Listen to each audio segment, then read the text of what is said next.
Bonjour à toutes et à tous. Aujourd'hui, nous allons apprendre à mesurer un angle. À la séance précédente, nous avons rappelé ce que c'était qu'un angle, nous avons revu les définitions de aigu, obtus, droit. Normalement, tout ça, vous devez le connaître. Mais ce qui va être un petit peu nouveau en 6e, c'est qu'on va apprendre à utiliser cet outil qui s'appelle un rapporteur pour mesurer et pour tracer un angle. Donc vous pouvez voir qu'il existe plusieurs types de rapporteurs, notamment celui-ci qui est un petit peu spécial, mais qui a qu'une seule graduation, mais qui fait 360 degrés. C'est bien de savoir que ça existe, mais normalement c'est pas cela que vous avez. Là, on va pour l'instant se concentrer plutôt sur un qui ressemble plus probablement à ceux que vous avez, à savoir celui-ci.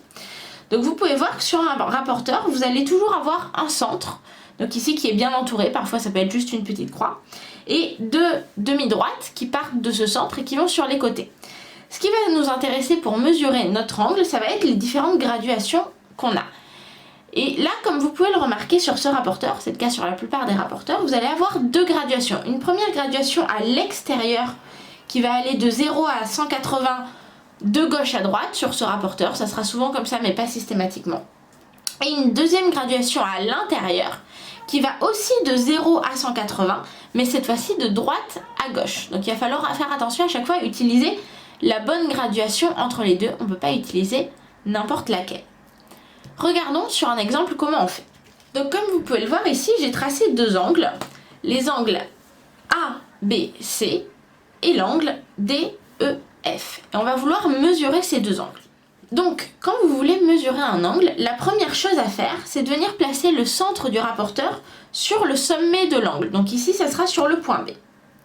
On le place ici. Ensuite, il va falloir venir caler une des deux demi-droites qui partent du centre sur un des deux côtés de l'angle. Donc ici, notre rapporteur, on peut le mettre soit comme ça, soit comme ça. Dans les deux cas, on obtiendra la même mesure. Si on décide de le mettre comme ça, attention ici, c'est très important, quand vous faites ça, ça peut arriver que vous vous décaliez un petit peu comme ça. Faites attention à ce que non seulement le côté du rapporteur soit bien placé sur le côté de l'angle, mais que le centre du rapporteur soit toujours placé sur le sommet de l'angle. Une fois que vous êtes comme ça, votre rapporteur est bien placé et on va pouvoir mesurer. La première question à se poser, c'est quelle graduation on va utiliser? Est-ce qu'on va utiliser la graduation extérieure ou la graduation intérieure? Pour ça, il faut regarder le côté où vous avez calé votre rapporteur, donc ici c'est de ce côté-là, et il faut chercher le 0. Ici vous voyez que vous avez 0 sur la graduation extérieure et 180 sur la graduation intérieure. On va donc choisir la graduation extérieure, c'est-à-dire là où il y a le 0. On prend le 0 et on va suivre cette graduation extérieure jusqu'à rencontrer la deuxième demi-droite qui forme notre angle. Cette deuxième demi-droite, ici, vous pouvez voir qu'elle est sur la graduation 125. Notre angle ABC mesure donc 125 degrés. Je vous rappelle qu'on note un angle avec le sommet au centre et un chapeau. ABC est égal à 125 degrés. Vous pouvez voir que les angles s'appelaient beaucoup à mon chat. Si on avait placé le rapporteur, je vous ai dit qu'on avait deux positions, si on avait décidé de le placer comme ça, on pouvait aussi. On a bien le centre du rapporteur sur le sommet de l'angle et on a bien un des deux côtés du rapporteur qui est calé sur un des deux côtés de l'angle. Cette fois-ci, si on regarde, sur la graduation extérieure, on a 180 degrés, alors que sur la graduation intérieure, on a 0 degré. Donc là, c'est la graduation intérieure que l'on va choisir pour mesurer notre angle. Et on arrive ici, on voit qu'on est entre 120 et 130, toujours 125 degrés. Si vous voulez vérifier, vous pouvez voir qu'on est bien à 125 degrés sur cet angle. Normalement, ça doit nous donner les deux mêmes mesures. Une chose importante à vérifier à chaque fois que vous mesurez un angle, c'est de vérifier que votre mesure d'angle, elle est bien cohérente avec ce que vous voyez. Ici, on voit assez bien que cet angle, il est plus grand qu'un angle droit. Donc ça, c'est un angle obtus. Et je vous rappelle qu'un angle obtus, c'est un angle qui est compris entre 90 degrés et 180 degrés. Est-ce que ici, notre angle est bien compris entre 90 degrés et 180 degrés? Pas de souci. C'est bien un angle obtus. C'est cohérent. C'est ce qui va vous permettre de vérifier que vous ne vous êtes pas trompé de graduation en fait.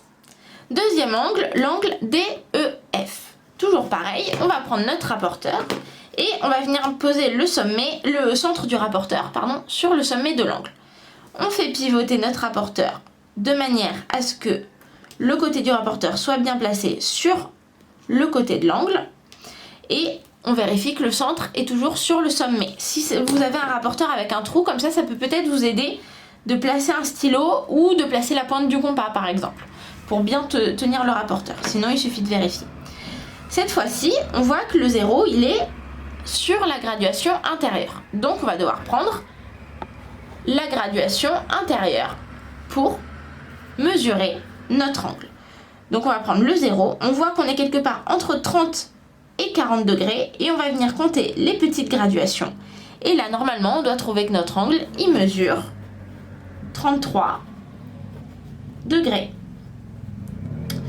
Même chose, vérifions si c'est cohérent. Normalement là vous voyez assez bien que cet angle c'est un angle aigu, plus petit qu'un angle droit. Et là on est bien entre 0 degré et 90 degrés. C'est bien un angle aigu. C'est cohérent. Pourquoi est-ce que j'insiste pour que vous vérifiez ça? Parce que je vais vous montrer ce qui se passe si on s'était trompé de graduation. Si on avait bien placé notre rapporteur, mais que là, au lieu de prendre la graduation intérieure, on avait pris la graduation extérieure, celle qui commence à 180. Quand on arrive ici, au lieu de trouver 33 degrés, on aurait trouvé entre 140 et 150, on aurait trouvé 147 degrés ici. On aurait trouvé 147 degrés si on s'était trompé. Or, 147 degrés, ce n'est pas compris entre 0 et 90 degrés. Donc, 147 degrés, c'est la valeur d'un angle obtus. Or là, notre angle est de manière assez évidente un angle aigu, donc il y a un souci. C'est pour ça que c'est bien 33 degrés et pas 147 degrés. Donc c'est vraiment une bonne habitude à prendre à chaque fois que vous avez mesuré un angle, de vous poser la question, est-ce que c'est bien un angle aigu ou obtus que j'ai mesuré et est-ce que ma mesure est cohérente avec ce que j'ai trouvé. Voilà comment faire pour mesurer un angle. Petit aparté sur certains types de rapporteurs. Comme vous pouvez le voir, sur certains rapporteurs, donc c'est le cas sur celui que je vous présente ici, ce rapporteur, vous pouvez voir que la graduation extérieure, elle est bien détaillée, il n'y a pas de souci, mais que la graduation intérieure est très peu détaillée. Dans ce cas, comment est-ce qu'on fait si on doit l'utiliser? Retournons sur notre angle de 33 degrés. Je place bien le centre ici. Je viens bien caler le côté de mon angle ici. Et là, je vois que le 0 est à l'intérieur. Il faut que j'utilise ma graduation intérieure. Problème, je vois bien que je suis entre 30 et 40 degrés, mais je n'ai pas le détail des graduations ici pour savoir précisément à combien je suis. Si votre rapporteur est comme ça, en fait, il y a une petite technique qui marche assez bien. C'est de vous dire, une fois que vous avez repéré que vous étiez entre 30 et 40 degrés, et ben vous allez utiliser la graduation extérieure, mais en faisant comme si là, au lieu de 150, il y avait marqué 30, et au lieu de 140, il y avait marqué 40. Du coup, vous êtes bien à 30, 31, 32, 33 degrés. Ça ne change pas. Voilà, vous savez maintenant mesurer un angle. Je vous laisse vous entraîner sur les exercices.